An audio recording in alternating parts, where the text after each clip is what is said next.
today we're going to take a look at a bunch of different secrets, Easter eggs, little facts about Pokopia that you may or may not know, but I think you should know. So let's get started. In the Withered Wasteland, there's actually this one like tiny little lighthouse which you can interact with. Now, if you interact with it and give the people on the other side a bunch of items like food and stuff like that, they will reward you with the gym badges from the different Pokemon gyms in Kanto, like the Boulder badge, the Cascade badge, and things of that nature. But that's not the only detail. If we go to the side of this area, we can actually make a hole and climb into an underground secret base, which belongs to none else than Team Rocket. There's even a CD which plays the Team Rocket hideout music, so it's a cool little detail in reference to Team Rocket still being around even in this world. As you're playing, you'll find a bunch of different entries, including magazines, letters, and papers, and all kinds of things. But there is one particular entry that is very interesting, and it's the one called the Shellos Report. If you check this one, it says that Shellos changes its color and appearance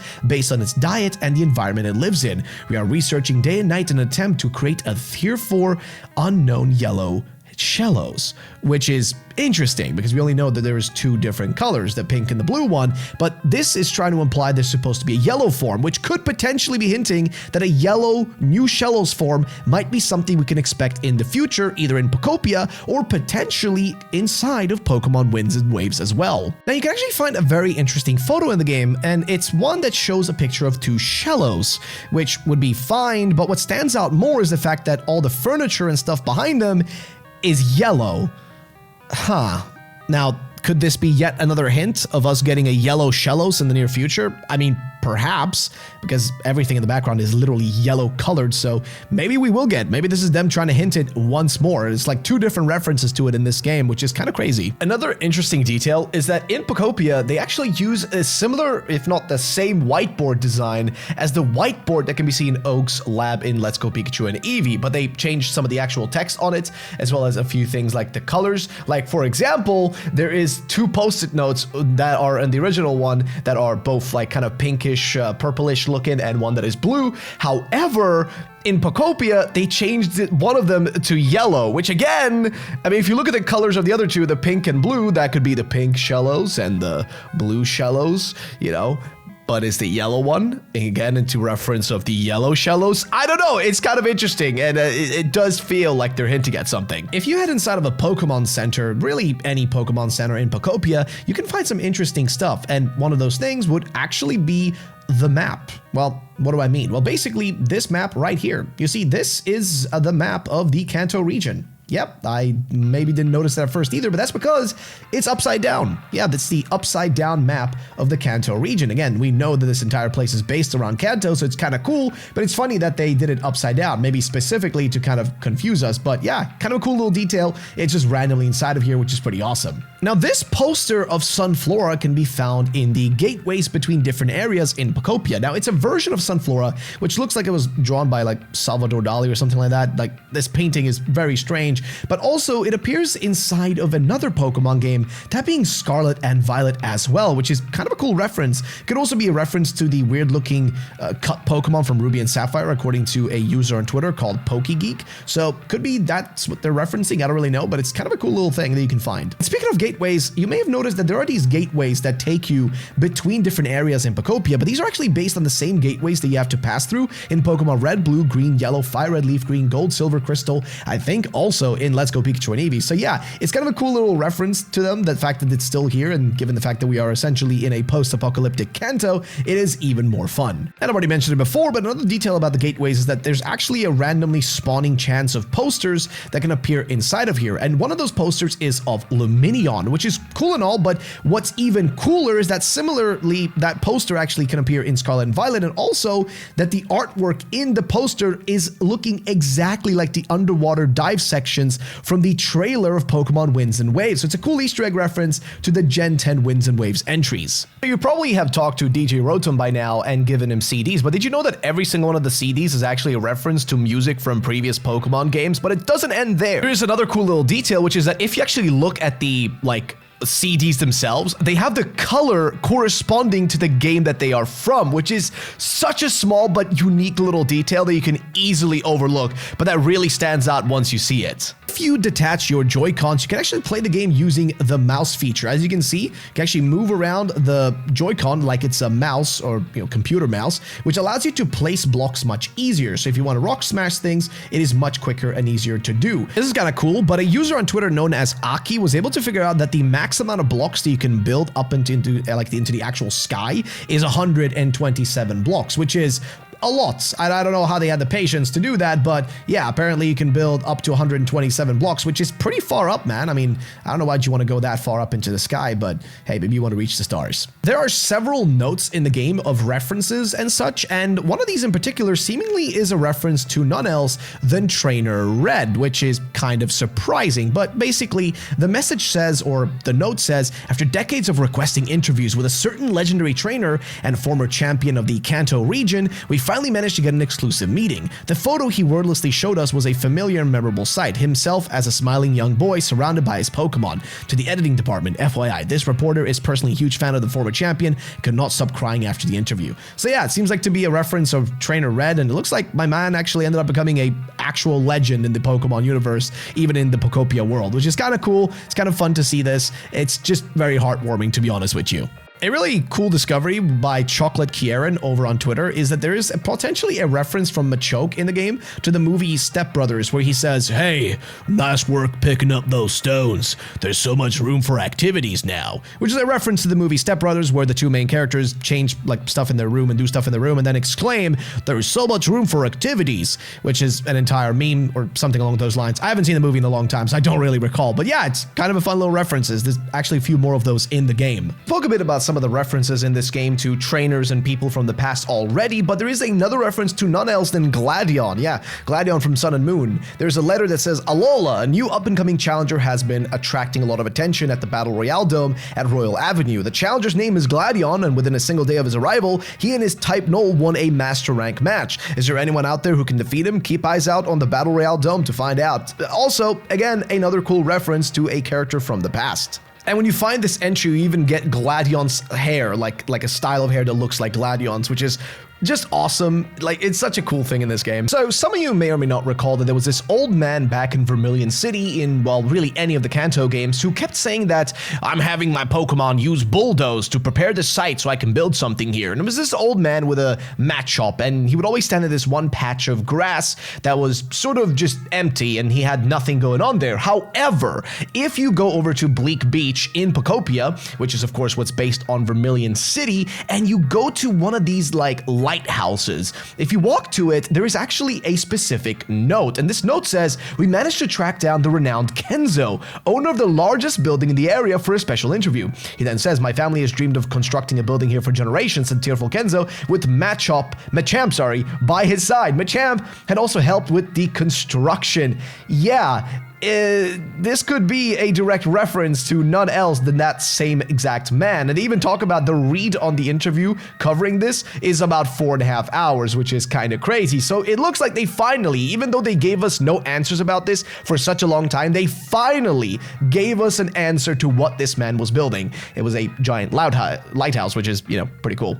When you complete the Pokédex in Pokopia, you actually get rewarded with a certificate. Yes, and it's the same one as in the other Pokemon games, which is interesting because I don't recall a lot of side games oftentimes getting certificates, but this one actually does. Yeah, it's the same as in other games. So basically, it's a certificate that says, "We hereby certify your achievement of completing the Pokédex. May this great feat be celebrated by all staff," which is kind of neat and kind of cool, and it's like in the mainline games, but yeah, it's just a neat one. And also in the certificate itself, you can see Ditto in its many different forms as well. The legendary beasts. Now, to find these guys, which you guys, if you don't know them, Entei, Raikou, Suicune, well, you're gonna have to travel to the Dream Island. To be actually able to go there, you're gonna have to befriend Drifloon and show it a Pokédoll. And the Pokédolls can be found in different locations, but if you show them very specific ones, they'll take you to different Dream Islands. So one of the first ones you can go to is going to be the Arcanine doll, and if you use this one, you go to a Dream Island where, if you look around for long enough in the underground and just around the place, you can find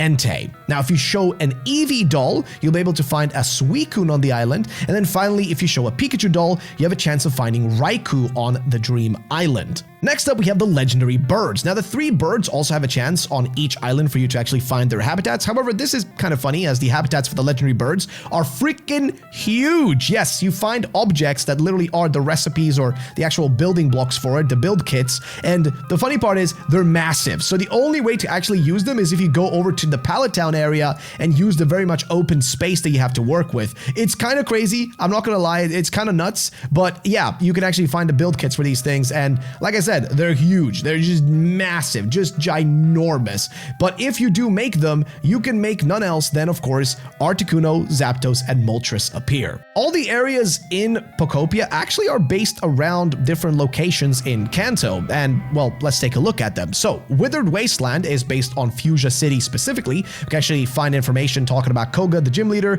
and his daughter Janine as well. Of course, you can also even get their outfits here, which is pretty cool. As, I mean, honestly, they just look cool. It's like a ninja outfit and all, which looks awesome if you do wear it. So definitely a recommendation from me if I'm going to be honest. Like if you want to look sick, definitely get the Koga outfit. There's Bleak Beach, which this place is essentially Vermilion City. We can even see a cool reference to the SS Anne, like the ship and stuff that awaits you in Vermilion City Harbor. And here you can actually go inside of it and explore it, which is pretty awesome. There's like a bunch of cool little references to different things in there that you can find, all references to the SS Anne, which is pretty awesome. Now, Rocky Ridge is the place we're walking around in. This is obviously a reference to none else than Pewter City. Yep, this is Pewter City itself. And we can even find the museum in the underground. Like, the museum is really cool because, yeah, it actually has loads of different things inside of it that reference the actual Pewter City museum itself, which is pretty neat. Again, I love the little references. I love when they add stuff like this. You can even find different items in here that, you know, connect back to the original games, like different fossils and stuff as well. Even the spaceship that you can find in the Pewter City Museum, it can be actually found here too, which is pretty awesome. We even see a spacesuit, potentially a spacesuit that was used to travel into, well, I guess space, right? Which is what the humans seem to have done. But also, this kind of reminds me very much of the spacesuit that you sort of wear in the Delta episode stuff in, of course, Pokemon Omega Ruby Alpha Sapphire. There's also the sparkling Skylands, which is based on Celadon City. This also makes total sense given the entire place has a much larger city-like vibe and feeling. And there's also the giant department store floating on an island as well, with loads of small things around here also hinting at it, like notes that were left behind, specifically mentioning Celadon City. Now, this is a random one, but there's actually a 3D printer in the Pokemon centers. Yeah, I know this is random, but basically, if you actually find and take a camera using the reference photos, so as you can see right here, we're going to switch over to reference mode, we can take a picture of this tall potted plant. If we take that picture and then go over to the machine, the 3D printer, we can speak to it to make a copy. As you can see, now that we have a picture of the tall potted plant, we can click it and then select it, and we can spend specifically some Pokemetal, which is this item you find randomly in the game, to recreate the item itself, which is kind of cool. It's pretty awesome, and it's kind of a decent way for you to be able to just get any item you want to. You can even go to a friend's island, take a photo, and return to your own game and make a copy of that item, which you haven't like discovered it yourself yet, which is really cool, really awesome. It's small details, and the only way to find the Pokemetal itself is randomly in the world or over on the Dream Islands, which is where, of course, Drifloon takes you. There's also a healing machine. Yeah, if you use this thing, it seems to restore your tired Pokemon, and mostly this refers to, of course, Ditto himself, restoring your PP and resetting you. You cannot use this all the time, seemingly, which is interesting, but it recovers your PP and sets you back in case you're getting low or if you didn't find any fruits or items to use. Our big friend Professor Tangrowth might actually originate from this one small patch of grass just south of Pallet Town, which also would make sense since we find him in a cave in Fuchsia not far from where Pallet Town would realistically be. However, the biggest reason is because in the game there is an actual note left behind by the professor, which is speculated to be the Professor Oak himself, saying that his grandchild plays with Tangela a lot these days, and they both seem to be having so much fun. Just watching them warms his heart, and Tangela shows interest in any and all human activities. When he's working on the computer, he stares intently at the screen with curious expressions. And yeah, it seems like this Tangela, well, is our Professor Tangrowth, right? He evolved, and he, of course, is a professor now because he hung out and was with a professor, and most likely originated from this one small patch of grass underneath Pallet Town because, well, where else would the professor have been? Professor Oak, of course. Our friend Tangrowth also has a very specific Pokédex entry. You see, if you actually check it, it says that when this Pokemon was still a Tangela, it lived with a human professor. It now wears the professor's favorite pair of glasses on its chest. Now, I don't recall Professor Oak having glasses, but maybe the older he got, maybe he actually needed some. But yeah, again, it confirms pretty much that it was a Tangela owned by the professor. And we have a really interesting discovery by Buzzlord over on Twitter, which is about the new form of Tinkaton called Tinkamaster, which is the fact that this thing might be wearing a Hachimaki, which is a sort of headband that was found back on the samurai in Japan in the past, which is kind of cool. You can see that it's literally got its hair, compared to what its normal form looks like, it's sort of tilted sort of to the side to look like a Hachimaki headband. But that's not the only thing. Its actual like weapon, its hammer, is now more shaped to be like a Swiss army knife. So kind of cool little details added into the design here, which may not be noticeable at first. Right next to the wasteland, you can also find a giant bridge. Now it leads to a specific location, but the bridge itself could be a reference to the cycling road. Yes, the cycling road from Kanto, which you guys may remember. It was of course in red, blue, green, yellow, fire, red, leaf, green, let's go Pikachu, Eevee, you guys get it, but it seems to be a reference specifically to that. And if you cross the bridge, you will enter what is known as Pallet Town in this game. Actually, you can rename it to whatever you want to, but the first time you come here, it's supposed to be a representation of Pallet Town, which is your home from the Kanto games. It's where you start your journey, where Ash is from, is the original point. However, in Pokopia, this is more like a sandbox area where you can build whatever you want, but you do also need to come here if you want to get specific spawns, such as the evolutions and Eevee itself. I don't know if I want to call this an Easter egg, but it's kind of a fun little detail though. If you shoot water at the actual professor, he will get angry. Like, he'll actually get pissed off. Like, he will not enjoy it. He will not like it. He'll be pissed at you, and he'll be annoyed. So yeah, just a cute little Easter egg. This actually happens with a few other Pokemon too. If you actually shoot them with water, they do get angry. So try not to do it because it might piss them off. Also, not just that, but a tip to remember is if you go over to the PC, you can actually get a mystery gift as an early purchase bonus. If you are someone who got the game, of course, as a pre-order, which I'm thinking a lot of people probably did, if you go to get items and then mystery gift, you can go to get via internet and you will get yourself a early purchase bonus Ditto rug. Yes, this will be available until I think next year, the 27th of January. So you have an entire year to claim this Ditto rug before it is gone. And once you have it, you can just place it inside of your home or inside of the home of any of your Pokemon. As you're playing, you probably noticed that Ho-Oh and Lugia can appear in the sky and drop their feathers, with the silver wing or the rainbow feather being dropped respectively. However, you probably didn't know what to do with these in the beginning of the game. However, if you go over to the area that the Pewter Museum was located at, you can actually talk to a Gimmighoul there, and he will exchange those feathers for different items. Yes, he will actually give you different items in exchange, and eventually you can even make these two appear and actually show up in habitats, but this is only possible once you are able to craft two items, one of them being like a soothing sort of bell for Ho-Oh and a different item for Lugia, and they will actually be grounded so you can speak to them. So if you find these special looking blocks in the game, these are very interesting because they look like different unknowns, right? Which are very peculiar Pokemon to begin with. Well, if you keep on finding them, they will be very useful because if you head over to the farm area in the Withered Wasteland, you can find this one place, which is one peculiar place, where if you place all the pieces of every unknown of the entire unknown alphabet, you can make Mew appear. Yes, Mew can actually appear if you do this, which is pretty freaking cool, man. Just, I don't know, it's pretty awesome that Mew can actually be found in this game. It just, I don't know, it makes it awesome that you can even have legendary Pokemon be your friends. A small but sad detail is if you want Cubone to show up, its habitat is probably the most disturbing one. You see, you have to literally make a grave with flowers for Cubone to appear, and this is because in the lore of really any Pokemon game, Cubones wear the heads of their dead mothers and they constantly grieve and cry for not having their moms around. It's a whole thing with even Lavender Town back in the day, and they kept that same reference here with how you actually make Cubone appear, which is really grim. So we already spoke about it a little bit, but you can actually get different outfits based on the different gym leaders in the game. Well, we've already seen one of them, of course, that being Koga, but there is even more. If you want to get Misty's hair, you can find that in one of the caves. And if you want to look like Lieutenant Surge, well, guess what? You can find his outfit over in Bleak Beach, which, yeah, is pretty awesome. That's not the only outfits. You can even find the Team Rocket outfit to wear, as well as the Sailor outfit from the SS Anne. This can be found right next to the SS Anne as well. It's pretty cool. There's loads of different outfits you can wear and find, which are all references to Kanto, of course, which is pretty great. Cool little discovery by Hoodlum Callum over on Twitter is that you can actually use honey to make Pokemon return to their home if they are not in the area, if they're not spawned in. You just simply use some honey next to a Pokemon's habitat or home that you've assigned to them, and they will show up. And this is a way for them to not have to have every Pokemon spawned in at the same time, because that could possibly cause some lag. But also, if you want to go and find a Pokemon, another way is to actually have a Pokemon that can use the ability Fly, and then go into your Pokédex and simply just press one of the Pokemon you want to go and find, and it will fly you to them. However, if the Pokemon isn't spawned in, or if it's not in the area itself,